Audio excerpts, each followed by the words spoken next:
नमस्कार। आज मैं आपके सामने बहुत ही सरल और महत्वपूर्ण टॉपिक लेकर आया हूँ। सबसे बड़ी संख्या और सबसे छोटी संख्या ज्ञात करना। तो देखते हैं कि जैसा कि आप जानते हैं कि एक अंक की सबसे बड़ी संख्या 9 होती है और दो अंकों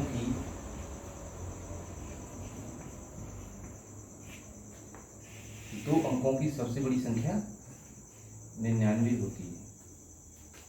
3 अंकों की सबसे बड़ी संख्या 999 होती है। 4 अंकों की सबसे बड़ी संख्या 9999 होती है। तो आप देख रहे हैं कि जितने अंकों की सबसे बड़ी संख्या पूछी जाए उतनी ही बार आपको 9 लिखना है। जैसे एक अंक की पूछी गई तो एक बार आपने 9 लिख लिया। 2 अंकों की सबसे बड़ी संख्या पूछी गई तो 2 बार 9 लिख लिया। इसी तरह 3 अंकों की पूछी गई तो 3 बार 9 लिख लिया और 4 अंकों की सबसे बड़ी संख्या पूछी गई तो 4 बार 9 लिख लिया। तो सबसे बड़ी संख्या ज्ञात करना तो बहुत ही सरल है। अब देखते हुए हैं कि एक अंक की सबसे छोटी संख्या कौन सी होती है।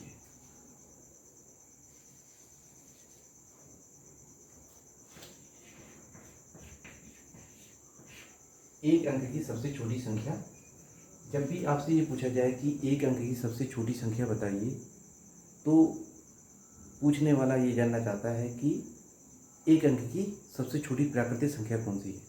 तो जैसा कि आप जानते हैं कि एक अंक की सबसे छोटी प्राकृतिक संख्या 1 होती है। और जब ये पूछा जाए कि एक अंक की या सबसे छोटी पूर्ण संख्या बताइए, तो आप शून्य बता सकते हैं। लेकिन जब केवल इतना पूछा जाए कि सबसे छोटी संख्या बताइए या एक अंक की सबसे छोटी संख्या बताइए, तो उसका उत्तर आप एक ही बताएंगे। अब देखिए, 2 अंकों की सबसे छोटी संख्या के लिए आप क्या करेंगे, एक लिख लेंगे, उसके बाद में एक शून्य लगा देंगे। इसी तरह 3 अंकों की संख्या के लिए एक शून्य लिख लेंगे और बाद में 2 शून्य लगा देंगे। 4 अंकों की संख्या के लिए एक लिखेंगे और 3 बार शून्य लगा देंगे। तो आप देखते हैं कि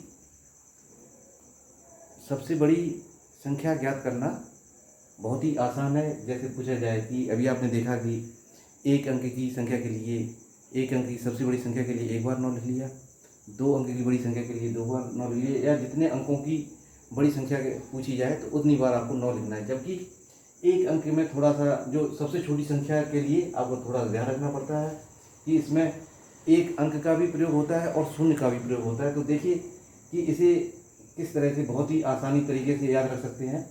जैसा कि आपने देखा कि एक अंक की सबसे बड़ी संख्या 9 है। 2 अंक के लिए आपने 2 बार 9 लिख दिया और 3 अंकों के लिए आपने 3 बार 9 लिख लिया। 4 अंकों की सबसे बड़ी संख्या के लिए आपने 4 बार 9 लिख दिया। ठीक है। तो अब सबसे छोटी संख्या के लिए आप क्या करेंगे कि एक ट्रिक है, उसे आपको अच्छी लगे तो उसे आप अपने दोस्तों को भी बताइए और नहीं तो आप इसी तरह से याद कर लीजिए। तो जैसा कि आप जानते हैं कि एक अंक की सबसे छोटी पूर्ण संख्या 0 है, तो आप यहाँ लिख लीजिए एक अंक की सबसे छोटी संख्या 0 है। 2 अंकों की संख्या के लिए 2 शून्य बना लीजिए, 3 अंकों की संख्या के लिए 3 शून्य बना लीजिए। 4 अंकों की संख्या के लिए सबसे छोटी संख्या पूछी जाए, जितने अंकों की सबसे छोटी संख्या पूछी जाए उतने ही बार आप शून्य लिख लीजिए। लेकिन ये आपका आंसर सही नहीं है। तो सही करने के लिए क्या करेंगे आप, जो शुरू का अंक 0 है उसकी जगह आप क्या कर देंगे, 1 लिख देंगे। ठीक, तो 1 यहाँ लिख दिया, 1 यहाँ लिख दिया, 1 यहाँ लिख दिया, 1 यहाँ लिख दिया।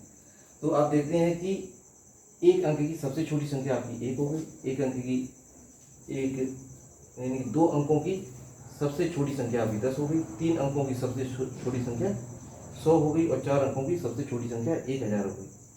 तो साथियों, जैसा आपको अच्छा लगे, जो विधि आपको अच्छा लगे, उस तरह से आप को समझिए और अपने छोटे भाई बहनों को भी बताइए। ये बहुत ही सरल और बहुत ही महत्वपूर्ण टॉपिक था। और यदि आपको ये अच्छा लगा हो तो इसे लाइक कीजिए, शेयर कीजिए, कमेंट कीजिए। वीडियो अंत तक देखने के लिए बहुत बहुत धन्यवाद।